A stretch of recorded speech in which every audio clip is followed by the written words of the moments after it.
قضيتي ان انا كنت بالسعوديه اغتربت 5 سنوات.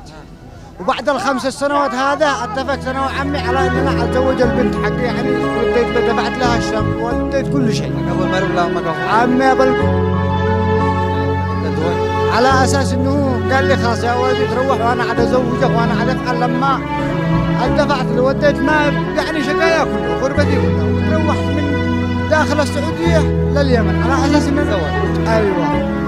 وبعد ما وصلت لليمن قلب علي، فعلنا العرس فعلنا كل شيء. عرست 3 مرات، والمره الاولى قال لك ما ادري ايش ضروره الشقه، بعدين اديت لهم الشقه.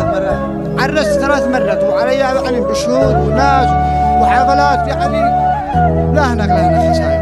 واخر الشيء لما وصلوها لباب الباب جاء